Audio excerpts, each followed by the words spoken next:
Hey there, Twins fans. My name is Seth Stows of Twins Daily and twinsdaily.com. Tonight, we're back for another episode of Twins Spotlight with another exciting Twins prospect to talk about. Let's get right to it. Right-handed pitcher Blayne Enlow was the Twins' third-round pick just a couple of years ago out of high school in Louisiana, where he became an All-American, played on Team USA, and has become a top prospect, as we alluded to, with the Twins, including just this last week. He was listed as the number 10 Twins prospect going into the 2021 season. So without further ado, let's bring in the star of the show. And before we do that, though, I want to welcome people, if you're watching, whether you're watching on Twins Daily Facebook, Twitter, YouTube, Periscope, wherever you're watching, please feel free to send in your questions or comments or anything you'd like for our guest tonight. And again, that is Blayne Enlow. Blayne, how are you? Good. How about you, Seth? I'm doing well. Are you in Florida? Are you in Louisiana? Are you somewhere in between? I'm in Louisiana right now in my house. I ended up buying a house this offseason. Off-season, yeah. It's been a long It's been a long off-season. Yeah, I ended up getting a house out here in Mandeville about early September and just been getting to it, just getting ready for the season. Well, let's start with right now. You're there. You're getting ready. Do you have an idea yet of when you have to be in Fort Myers? And I know that normally you're probably there already, but I know they're trying to keep people distanced and limited and all that kind of stuff. So what's your kind of plan for the next month? Next month, just they haven't really told us much, but I'm pretty sure that they just came out with something for the minor leagues that they're gonna start April 1st. So I'm assuming as soon as the big league guys get out of there with the camp, I'm pretty sure that's as soon as they're gonna call us in. But other than that, it's been a lot with just Corona. Not much information getting thrown at us, but just staying ready. So, well, let's start with that. So last March, you were in minor league camp, even though minor league camp hadn't started when I was there yet. You were about to start. I think you had your first day. I mean, what was your mindset at that point? And then you hear the news. What kind of were those next steps for you? Obviously, let's get ready to see. Trying to get my body prepared for the long season that we have. 140 games and just pitching, throwing bullpens, making sure the arm's all right, and make sure it's all good. And then obviously we got hit with the Corona, and obviously it hurt everyone. It wasn't just minor leagues, big leagues. It was everyone. It's even bigger than ball too. So I ended up staying up in Fort Myers though for an extra 2-3 months. I was roommates with Akil Baddoo, who's with the Detroit Tigers now, and Jordan Balazovic, and we just kind of stayed for an extra couple months because we were all living together the whole off season, and we just pretty much got to it. For me, the season was so we were throwing. We kept good, working out here and there, even though not many gyms were open. So we're doing some home workouts there and there. And I actually got into golf pretty big. So that's pretty much where I was at with the Corona. Everyone kind of knew it was really messed up and it was getting pretty bad. I mean, everyone saw that, but just that's pretty much it. So there's some questions that come from that, but I got to ask, I mean, how is your golf game? I get you enjoy it, but are you any good or who do you play with? You got some teammates that you can brag up a little bit? Yeah, I mean, we always go with some of the guys on the team, who just wants to go, like Cole Sands, Jordan. Me and Jordan were going with us every day whenever we were roommates. But we got a few guys, Brian Mason, I'll go golf with him, Hackemer. We got a good little group that goes out whenever we're in Fort Myers. But whenever I'm over here at home, I just pretty much play with a bunch of my buddies that I grew up with. And that's pretty much how that goes. But am I good? I play respectable golf. That's good. I want to say I'm good. It's hard to be good in golf, I'll tell you that. So baseball is still your sport. Yeah. So let's talk a little bit. Eventually you went home, but were you in fairly frequent or occasional contact with a coach or one of the pitching coordinators or something like that to kind of either keep up with what you're doing or encourage you with what they think you should do? Yeah. So the Minnesota Twins, they did really good with the Corona thing. They were pretty much texting us either once or twice a week. It was different coaches. Every coach had like a certain group of players that they had.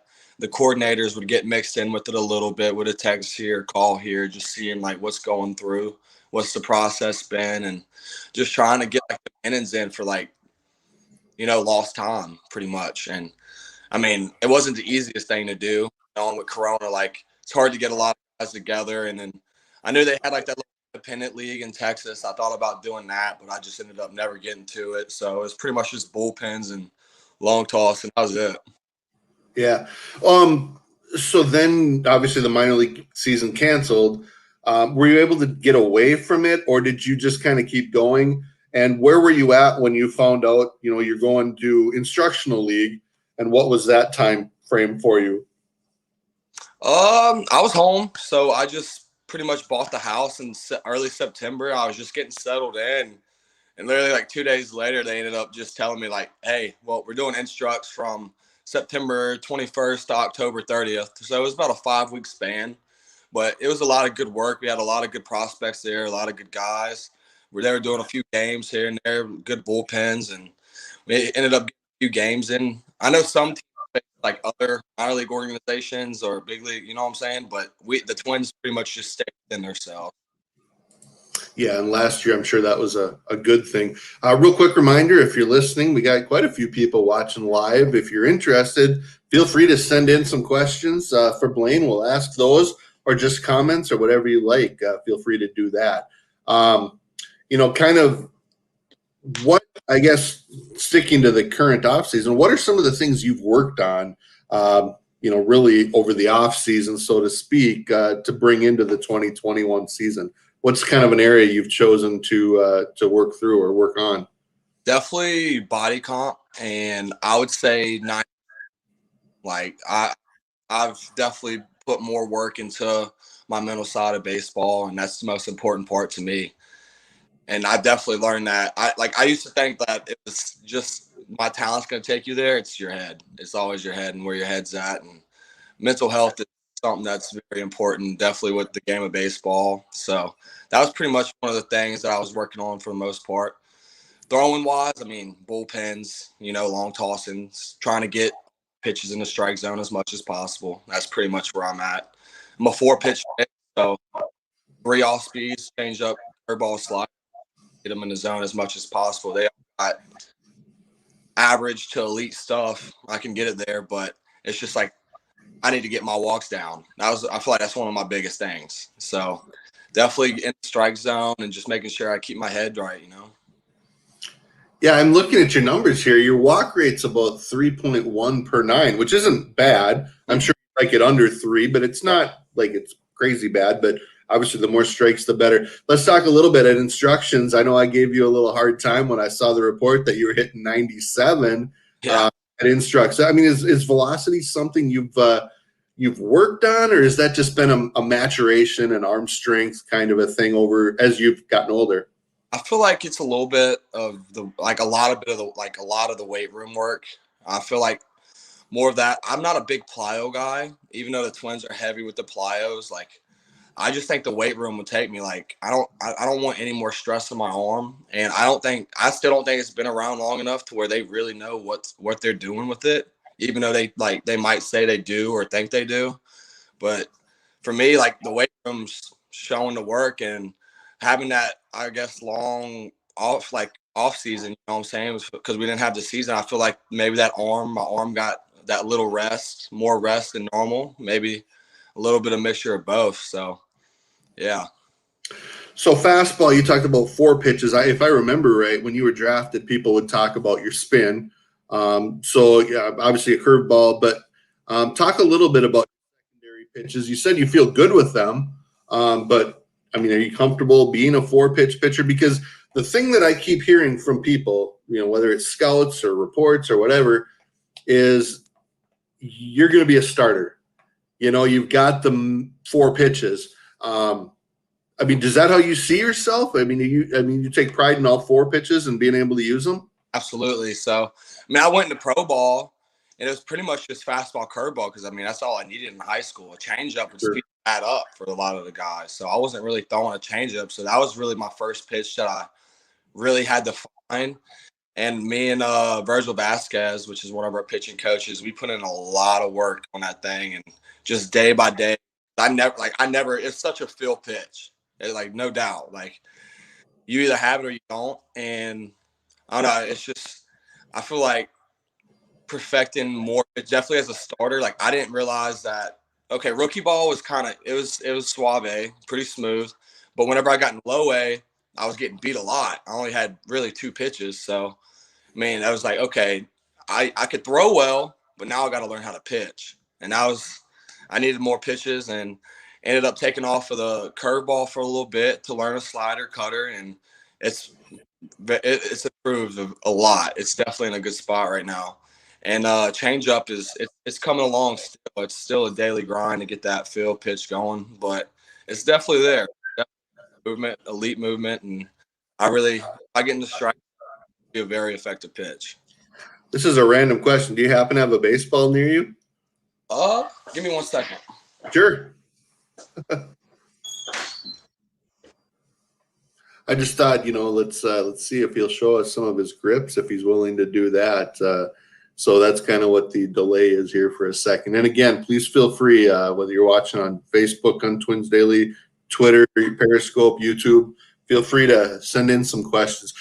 Blayne, what I was going to ask is, do you mind, or are you willing to show us what types of grips you use on your pitches? Well, my changeup, I throw a circle change. For the most part, I put my middle finger in between, like this little horseshoe right here, and I put a lot of pressure. So whenever I get through the ball, my middle finger is going to be the last one that's touching the ball, so it gives it that most pronation that you can get, and that's right there. So it should dive away from a right-hander, right? Is that what you're? Yeah. No, from lefty. You said? Yes, dive away from a lefty, yes. Yeah, into a righty. Yes. Right. Curveball, I used to actually throw with – this is weird. So I put my pointer finger right here and then my middle finger below the seam, and that worked for a long time. And I guess whenever – I don't know, because it was going. The spin rate was really good, and it just wasn't where it was whenever I got to minor leagues. I don't know if it was the balls that changed or what, whenever going from high school to pro ball, but ended up going to a spike, and it's definitely way more effective. I would definitely recommend, if anybody wants to put more spin on their curveball, definitely go to the spike. It's proven. Like, every person that I've seen use it got the spin rate going up. Okay. Four seam, I actually throw mine backwards. So most people throw it with the horseshoe to the right. I throw it horseshoe to the left. So it's weird. It's a little different, but I definitely got that one. And then cutter, slider, whatever you want to call it, break and pitch. I pretty much put my pointer finger. I actually watched a video of Mariano Rivera, and it's pretty much similar to what he throws, how he throws his, with a little bit slightly different grip. But he put a lot of pressure on his pointer finger. And on my cutter, it's the first, like, that's the last one to touch the ball. And it's shown, like, Edgetronics. I don't know if you know what that is, but yeah, camera behind you, and then like it slows down. You can see where the ball's coming out of and stuff like that. And it shows like my pointer finger is the last one to come off. So I'm putting about 60, 40, 70, 30 pressure on my pointer finger, my middle finger, just so I know I'm getting as much spin off of that finger, and I know it's pushing through the ball as much as possible. So that's pretty much how that's the pitches right there. That's awesome. I appreciate you doing that. Do you enjoy, I mean, you talk about Edgetronics, that camera work, that's technology. Do you enjoy that? Do you enjoy the advanced analytical side of it? Is that something you've always enjoyed? Yeah, Rapsodo, TrackMan. Like, I'm all into the numbers, and I'm actually getting pretty well at learning how to, like, read it now. Just repetition after repetition, just looking at it, all the coordinators, all the coaches, like, telling you, yo, this is looking good, or, hey, we need to work here. And the biggest thing I feel like in baseball right now, which a lot of pitchers are trying to get, is carry. And that's the thing that Rapsodo and TrackMan is trying to show, because it's just, I mean, like Bailey Ober, like, the dude throws 88 to 90, maybe touching 90, maybe averages like 6, 87, 88, but he's also 6'10". But I mean, he's running 23, 24 inches of carry. you see a ball coming in at 88 and people are just swinging and missing, making it look like it's a 100 miles per hour fastball. That's that carry, man. Like, and it's just a plane. So that's one of the biggest things I'm working on too. And that's all about where your hands are, your spin rate, and all that. And he's got it pretty much down pack and perfected. That's why he's on the 40 man. He's yeah. Understandable. Sure. I want to go back a little bit too. I like it. Yeah. Like really. Huh. I want to go back a little bit. I want to just go back, little league days. Were you on traveling teams? How are some of your earlier memories of when you first started playing ball? Yeah, so I mean, I started playing t-ball when I was like 4, 5, and like I fell in love with the sport. Obviously, I played football too, and ended up quitting that when I was like 10. So probably like gave football like a 3-4 year chance, and then ended up going straight to baseball and baseball only for the rest of my life. But yeah, I did a few travel teams. Played for the Ascension Warriors. I'm from Ascension Parish in Louisiana. We don't call them counties; we call them parishes. Yeah. Different. It's the only state in the United States that does that, or that's how it's pronounced, or what you call it. And I did a few more teams. Like I was really young. I did that from like 8. This was like a select travel team that we were on. So you know how we had to do that, and then ended up going to another team called Drive Baseball, and I did that for a year, and then ended up going to Ascension Mets, and I played for Kyle Swear. He played ball with the Mets for a little bit. He made it to play a long time ago, and that's when I really fell in love with the sport. He taught us a lot of good stuff: how to be a baller, how to be a winner, how to be a competitor. But yeah, and then obviously took off from there. Went to high school, and obviously blessed with an arm, and ended up finding some things. And then I started getting looked at by Perfect Game, and then did the Team USA trials, ended up making a team. Got invited to Perfect Game All-American. I got invited to Under Armour All-American, but I was doing American Legion Ball at the time. And American Legion Ball, you cannot go play with another team and then come you're like, you can't play no more. Unavailable. So Yeah. Yeah. Talk a little bit about your high school career. I know you had the accident, I think your sophomore year, and really it's amazing that you came back from that so quickly.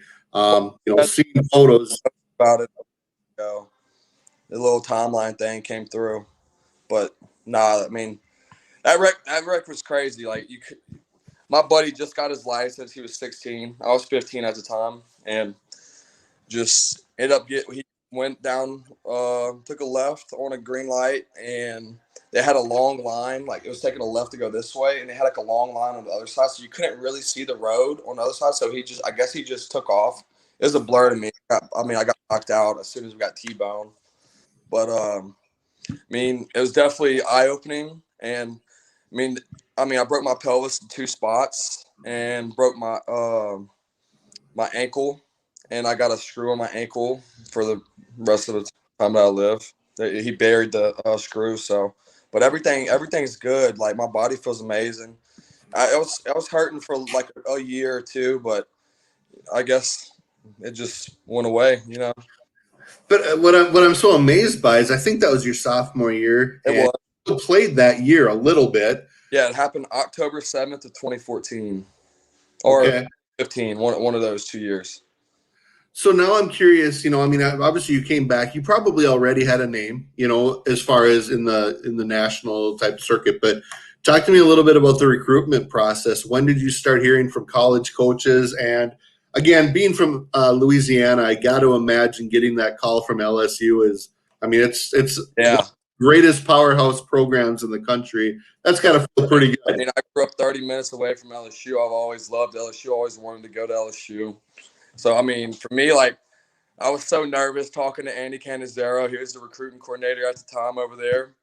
I did a prep baseball report. I did a little showcase over there, and I think I hit like 88, and that was my sophomore year. We did that during the summer, and he just spread the news. His name was Trey Sofio.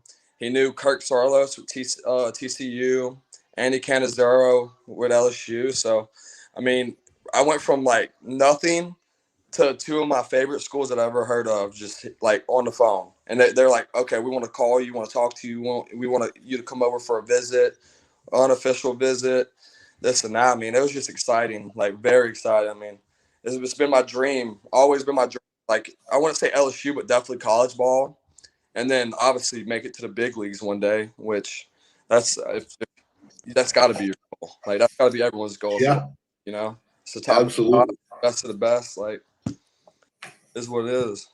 Yeah. So, I mean, I think you fell to the third round, but generally speaking, there was a quote unquote signability, which shows up for a lot of guys. But you kind of made it known that you were looking for a certain number. But I think part of that's because of, I think you would have been just fine going to LSU. So, how difficult was the decision for you after getting? Yep. Sorry. Music No, loud. you're fine. All right. After getting drafted, was it a difficult decision, or were you pretty comfortable once you got drafted that it was going to work out? I mean, it was like I said, it was always my dream to go to LSU. It was I told all the guys I wasn't gonna like cut them short. Most of the guys that like all the area scouts that came in, I was I really want to go to LSU, but like you come up to the right price, I'll go, like no doubt. And I mean, looking at it now, I would never change it. Like I had a few questions as soon as I got drafted. Like, did I make the right decision? Yeah, no. Do I think I would have? I would have definitely learned a lot going to LSU, but I feel like college is more like for a pitcher. I would recommend anybody that's like if you got the money, if you get selected for the money, take it because you don't know if your arm's gonna blow out the next day, tomorrow. You never know what's gonna happen. That's just on me. Like if you want to go for that, take the risk. Absolutely. Like no one's gonna knock you, but in minor league ball, pro ball, it's all about developing yourself. In college, it teaches you more how to win, but the coaches only see winning, and that's all they want to do. So, are they going to abuse your arm? Like, if I would have went to LSU, would they have overused me instead of brought me up to the right like distance? Like, I don't know. For me, like pro ball, definitely was the right choice. Yeah, and it's good. I mean, and I'm sure you'll have days where you're like, man, I should have, or, I'm sure you'll go back and forth over time. No, I don't do that no more. Pro ball is definitely it. Okay, well, even better. Yeah. So I did want to. I've talked to you a little bit about this before. Your time with Team USA. You mentioned that earlier. What was that experience like? That I believe you went down to Mexico and then beat Cuba or something. Yeah, so we ended up winning. It was the Pan Am year. So in Okay. Monterrey, Mexico, dude. I mean, it was just absolutely unreal. Like I still talk to a lot of the guys on the team. Like we're still real, very close. Like I mean, 19 of the 20 guys were all top 5 picks of the team that we had. I'm pretty sure that's pretty close. It's 18 or 19. Almost every single guy that was on there. So we only had 20.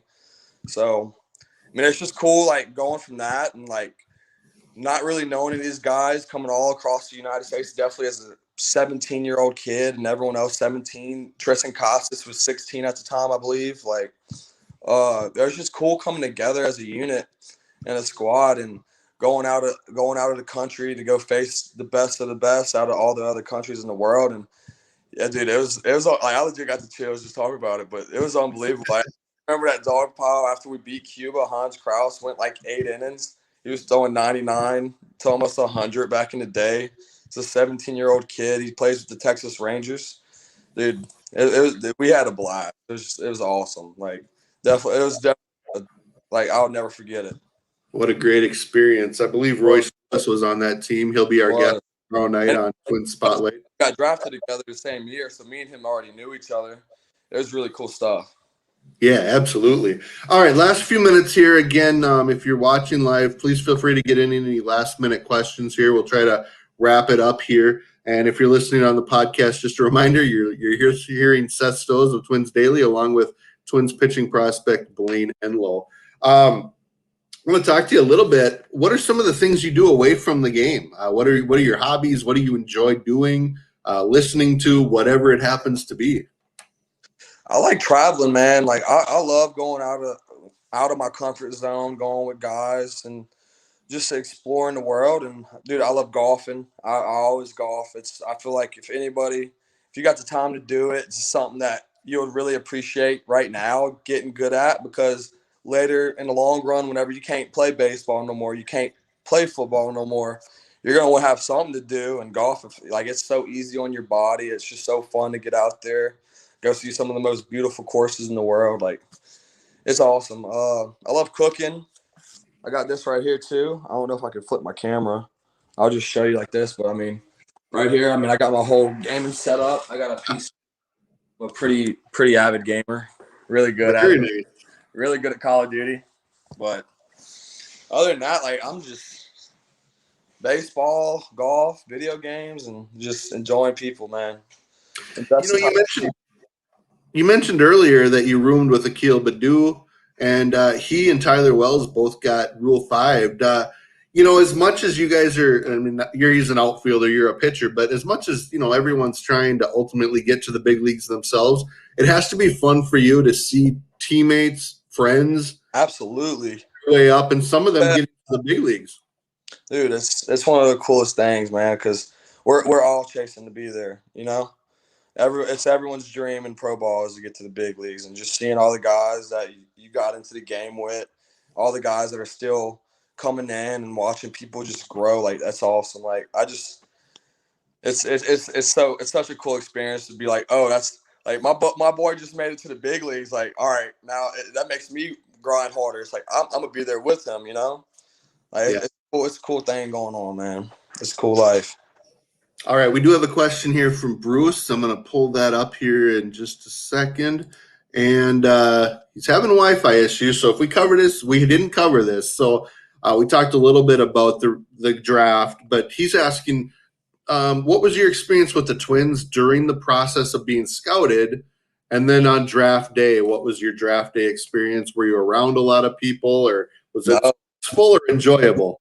See, mine was very, very, very unique. So the first day, obviously, I didn't get drafted the first day because I was the second day, first pick overall on the second day with the Twins. But so I didn't think that anybody was going to come up to my number. I started off at 2.5, and I was like, worked my way down. I was like, okay, like, I mean, do I really want to go to school? So I told my agent, I was like, dude, put it to 2 million. If you can make that happen, let's do it. And sure enough, I went golfing the next day. I had no hopes in it. Like, Paul Maneri called me. He was like, and I'm an in-state guy. He called me, hey, we're bumping up your offer, a full ride. You're not paying for nothing. We're actually paying you to go to LSU. I'm like, oh, dude, that's awesome. So I'm all in on LSU. I'm like, let's do it. And then the next day I'm going golfing. I'm with 3 of my buddies, and my agent calls me. And I just got off the putting green, and he's like, dude, you got like a minute to decide. He said, we got your number. He said $2 million. He was like, you got about a minute to go. Let me get your dad on the phone call. He was like, do you want to do it or no? And I was like, let's do it. I was like, yes, absolutely. On there, saw the draft, pulled it up on my phone real quick. And I mean, I even got the video. I'll send it to you after this, after we get done chatting. One of my buddies still has it whenever we're just on the golf cart, and it's all 3 of us. And they're like, now the Minnesota Twins select Blayne Enlow. And then we just started going crazy. It was a great day on the course, dude. I can't tell you. It don't get any better than that. I can't imagine. It's a dream I had way back in the early 90s. Like, I love living those stories. So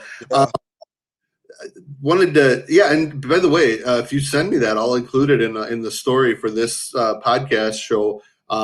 Again, for those listening, go to Twins Daily and we'll find that and include that. I have a couple minutes. I got a couple more questions here from the audience, if you're okay with that. That's fine. Okay. Colton sends a question that says, what is your routine when you get to the ballpark every day before a game? It just depends on the day. Like, you talking, am I starting day? Yeah, let's start. I mean, let's start with if you're starting, and then maybe just real briefly kind of what you do day after. I mean, just you can be quick about the other days. Yeah, so get to the ballpark. So if you're a starting pitcher, they don't make you report on time like everyone else. You can chill out for a few more hours, but I still get there about 2-3 hours before game time, and I'm a big music guy. I like listening to music and playing cards with some of the guys and going over some of the like the sheets of the hitters. Like, we go over the hitters and what's their strengths and weaknesses. Are they a first pitch swinger? what do they not like? 0-2, 1-1, like just little stuff like that, and go over it. And a lot of talk with the catcher, and that's pretty much it. I get to the field and do the normal stretches that I pretty much get going, long toss, and get onto the mound, and then get in my bullpen, and then get to the game. I'm not very like boom, like plan A, like 5 minutes before. See, you know what I'm saying? Like I'm not really like detailed like that. I'm more of a go with I'm going with how my body feels that day, and then that's how I'm gonna react. So Okay. I'm not like one of those Max Scherzers where like exactly 14 minutes, 30 seconds before do this. He's throwing 9 balls here, 9 balls here. I'm just using Scherzer as an example. I don't know if he really does that, but I know there's a few guys that are really like founded like that. So that's not me though. So you've always been a starter. In you can be brief, but what do you do the day after a start? Pretty much it just lift and recovery and then watch the game. Like starting, it's the life, man. I hope it never changes. Get that lift in, get to the field, play some cards, get some therapy going, and watch the game. That's it. Just get ready for mindset for the next game. That's it. Is it day 2 or day 3 that you just play catch, or then do throw a between start mound? I listen to my arm, man. If my arm's telling me, hey, let's throw this next day, and I'll know, depending on how sore I am. Like if I throw 5 pitches compared to if I throw 75 the next, like I'm not probably gonna throw as much the next day. But I love keeping my arm always moving. Like a lot of guys like, hey, take a day off, take a day off. If I want to take a day off because my arm's that sore, I will. But normally I'm pretty much 60 the next day, 60 feet the next day, nice light toss, spin a couple, just get to it. Then the next day after that is either bullpen, or if the arm's not feeling good, we'll wait another day. Light bullpen if it's too close to start time. So it just mixes up on how the body's feeling. I listen to my body really well, and I haven't had many injuries, so knock on wood. But Yeah. Last one as it relates to this topic though is are you still charting pitches behind home plate, or is technology taking care of all of that? they definitely have technology taking care of that, but they definitely make us do it. So Okay. I don't mind. It's freeing to get behind there, see a new thing, because you got 140 games out of the year. If you're always in that, like in the same spot, starting pitches, we don't do much. All we do is watch the game. Like if we're not pitching, all we're doing is watching the game. So I don't mind. I don't mind it. So that's All right.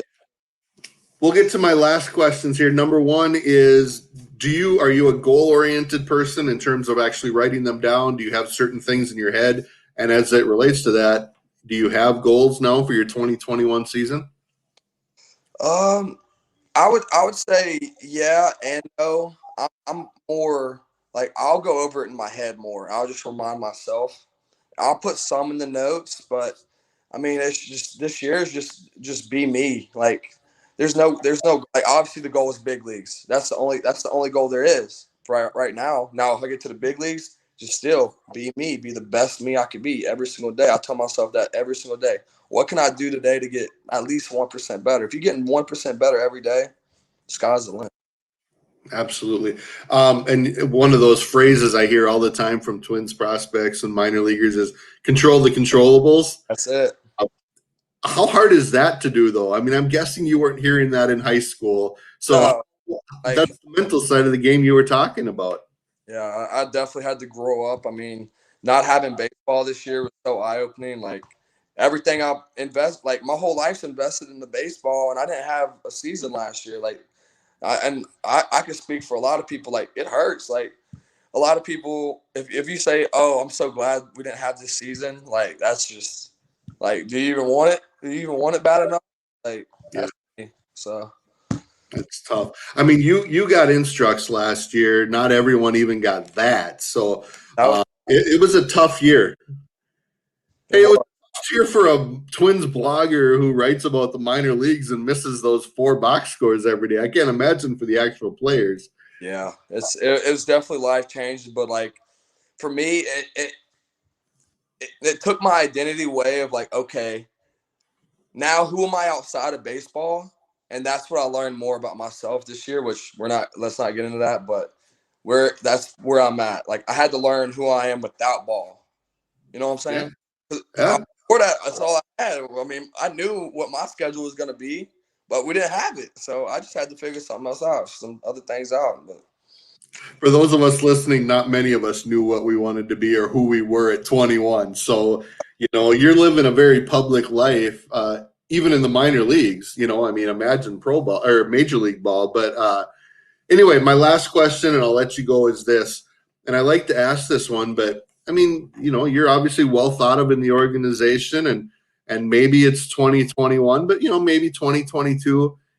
You get that call, you get to put on the big league uniform for the first time in a regular season game. Just have you given it that any thought? Have you let yourself think about that? And honestly, what would that mean for you and your family? dude, I mean, I think about it every day. Like the big leagues, like that's my number one goal. Like if I get there, then Cy Young. I'm not settling for less. Like it's got to be that. You got to want to be the best. You don't want to be second. Who wants to be second? Nobody.